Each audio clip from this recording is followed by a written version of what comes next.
عبد الله وعلى آله وصحبه ومن لا حول ولا قوة إلا بالله. باب الأضحية هي سنة مؤكدة يندب لمن أرادها ألا يحلق شعره ولا يكلم ظفره في 10 ذي الحجة حتى يضحي، ويدخل وقتها إذا طلعت الشمس ومضى قدر صلاة العيد والخطبتين، ويخرج بخروج أيام التشريق وهي 3 بعد العيد إلى آخر ما قال رضي الله عنه.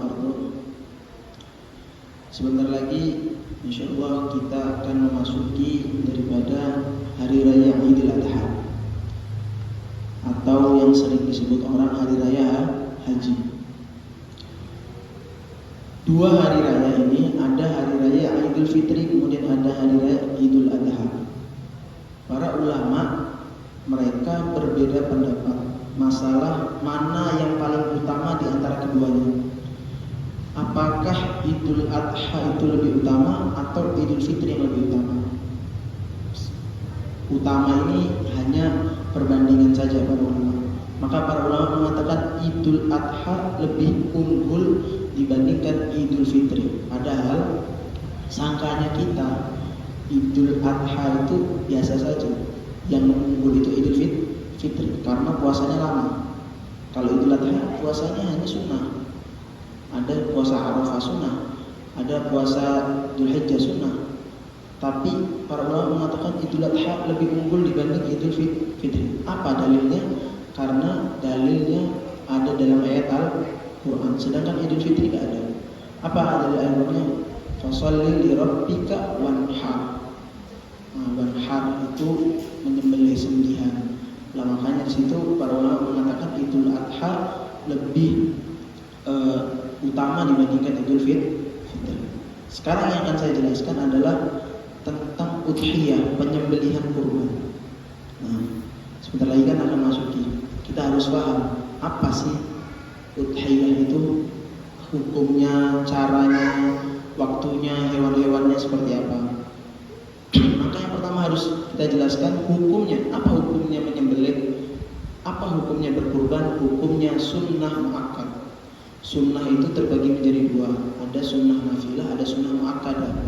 Sunnah nafilah ya sunnah biasa, gak ditekankan. Tapi kalau sunnah muakkadah itu sangat ditekan. Jadi sunnah yang betul-betul sunnah, sehingga hukumnya hampir seperti wajib. Hukumnya berkurban itu sunnah muakkadah.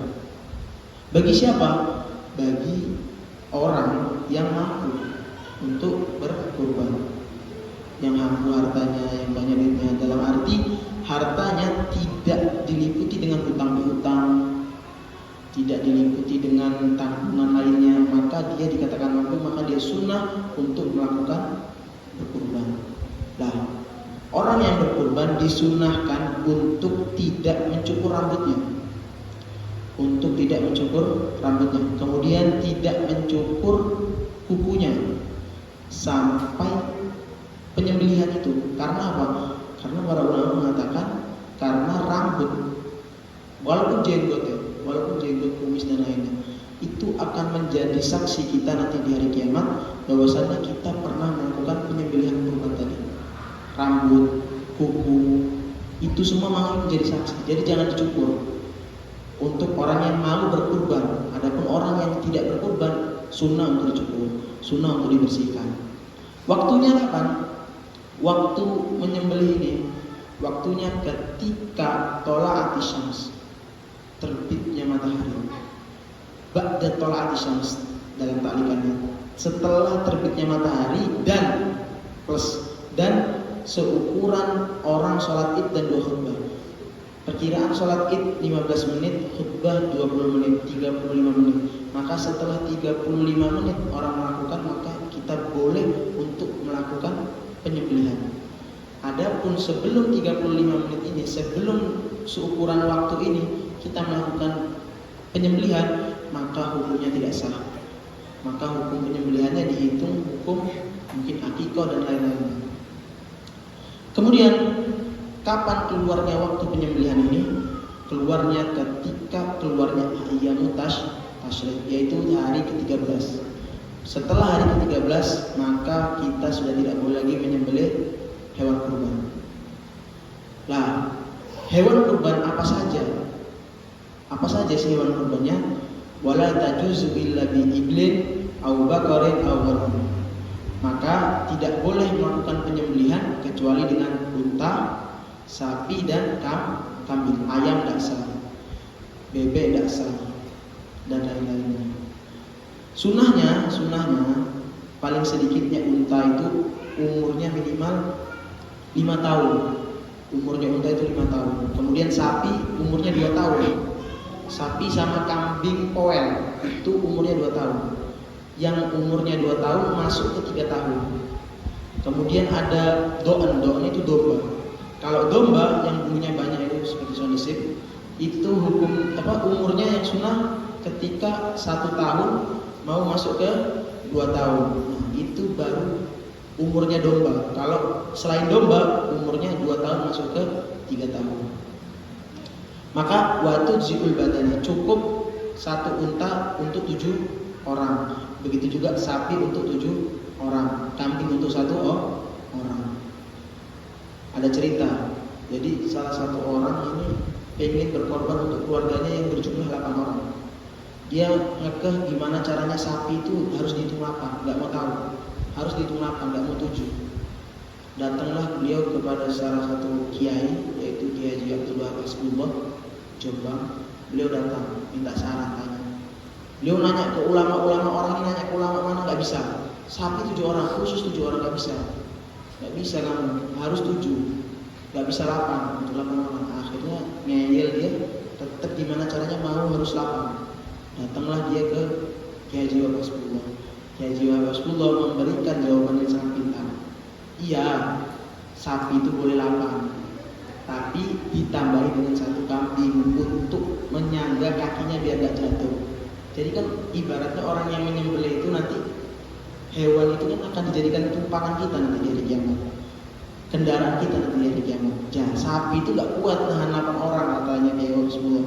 Makanya tambahi 1 kambing biar kuat angkat 8 orang. Itulah cerdasnya Kiai Haji Wahab Hasbullah. Lanjut. Kemudian 1 kambing lebih afdol daripada 1 sapi, 1 unta yang duitnya itu urunan. Ada orang urunan, 7 orang urunan sapi, 200 beli sapi.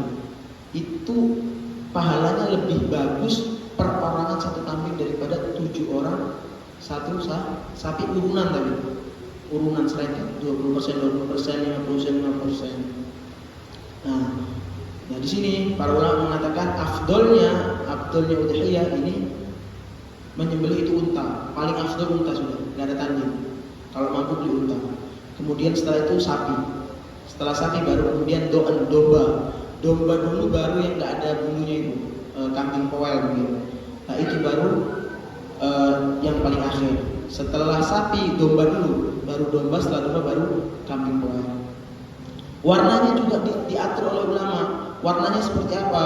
Warnanya afdoluha al-baydo, yang warnanya putih. Kemudian kekuningan, kemudian kuning kehitaman, kemudian yang full hitam. Sudah diatur sama para ulama. Intinya ini semua bukan menjadi syarat, tapi menjadi kesunahan saja. Ikut tidak ikut, intinya menyembelih kambing yang termasuk dengan syaratnya sah hukumnya. Apa syarat-syaratnya berkurban? Hewan kurban ini apa syaratnya? Pertama, salamatul udhiyah uyub. Hendaknya hewan penyembelihan yang kita akan sembelih ini harus selamat daripada aib-aib. Aib-aib ini apa maksudnya? Penyakit-penyakit ini apa maksudnya? Penyakit-penyakit ini yang dia allati tanqusullah, mampu mengurangi daging. Contoh, ada 1 kambing, badannya bagus, tapi dia punya kejelekan. Apa kejelekannya? Pahanya robek, pahanya dagingnya hilang, tengahnya hilang. Maka gimana? Gak bisa, tidak mencukupi. Makanya wala tuzul arja. Maka gak bisa kambing itu tadi pincang. Kambing pincang gak bisa, atau ACL mungkin. Gak bisa untuk kita buat berkurban. Harus betul-betul sempurna. Wal auro, kemudian buta 1, wal marido, sakit-sakitan. Gak bisa untuk kita untuk berkurban. Jadi syaratnya harus betul-betul hewan tersebut sempurna. Kalau seandainya sedikit saja, robeknya sedikit, sakitnya sedikit mungkin, maka bagaimana? Maka hukumnya boleh. Sedikitnya ini sedikit seperti apa? Sekiranya tidak mengurangi daging. Contoh, mungkin hanya robek sedikit, telinganya robek sedikit, habis itu tanduknya hilang, maka nggak masalah. Hukumnya kambing tersebut masih boleh untuk kita melakukan berkurban.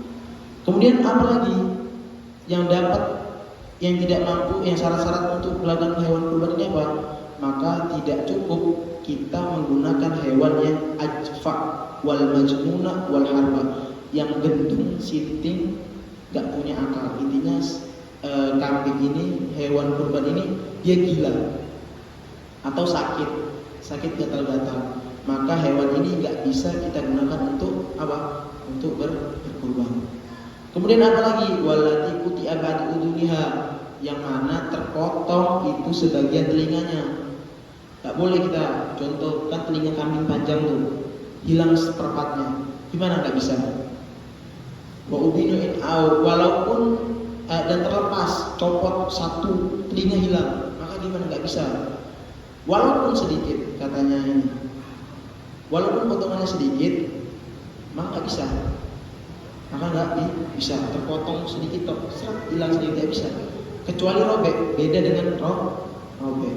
Nah, kalau dia terpotong, pahanya terpotong, kemudian sedikit, maka tidak masalah. Yang menjadi masalah ketika pahanya terpotong itu besar. Ukuran besarnya apa? Sekiranya daging itu betul-betul hilang, maka nggak bisa untuk kita gunakan untuk berkurban. Lah, permasalahan selanjutnya adalah bagaimana kulit kurban ini tadi. Ketika kita selesai berkurban, wajib semua kita bagikan. Bukan wajib sih, ulama membagikan menjadi 3. Ada 3 cara. Pertama, anyak pula fulus, dimakan dulu. Sepertiga daging kurban itu kita makan dulu untuk keluarga kita, bukan kita makan, kita sisihkan untuk keluarga kita. Kemudian wayuhdiyah fulus, sepertiga lagi kita bagikan, kita hadiahkan untuk ulama, untuk ustaz-ustaz, untuk orang-orang yang besar. Soalnya bahasanya hadiah, berarti untuk orang-orang yang penting. Kemudian wa yatasaddaq bitulus, kita sedekahkan kepada orang-orang fakir, orang-orang miskin dengan sepertiga.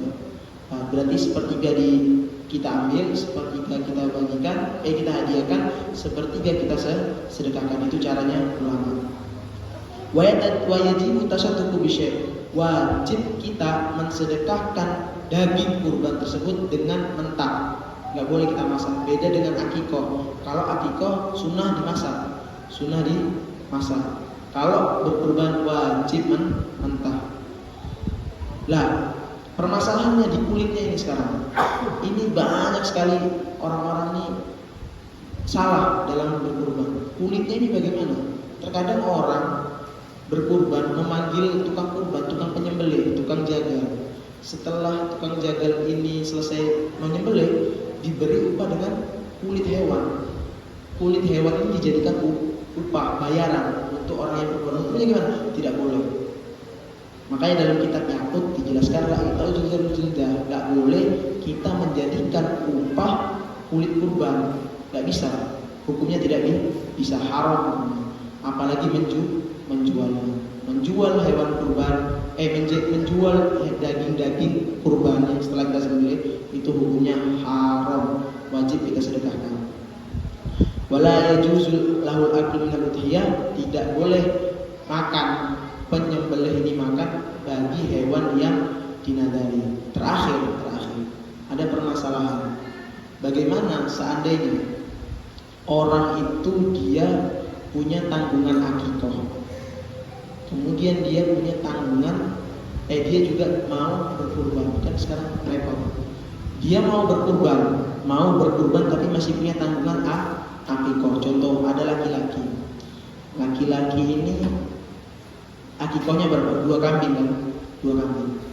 Ketika masuk Idul Adha, dia mau berkurban, tapi dia lupa, dia masih punya tanggungan akikoh. Ini bagaimana cara mengatasinya? Maka ada 2 pendapat. Pendapat yang pertama adalah pendapatnya Imam Ibn Hajar. Boleh kata Imam Ibn Hajar tidak boleh kita niatkan penyembelihan hewan kurban yang dua tadi dengan dua niat. Dalam arti apa? Dua kambing ini kita niatkan untuk akikah dan kita niatkan untuk berkurban. Maka kata Imam Ibn Hajar nggak boleh, haram, tidak bisa. Tapi pendapatnya Imam Romli, kita bisa ngambil pendapatnya Imam Romli. Apa pendapatnya Imam Romli?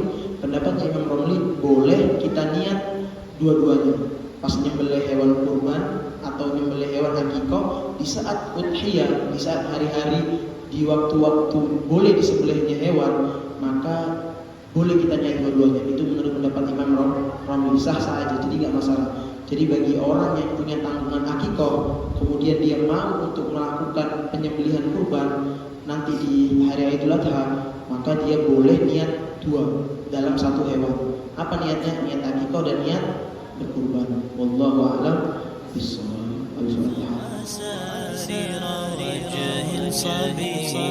سبيل الدموع سبيل مريح تنهدى يا صاحي كي تستريح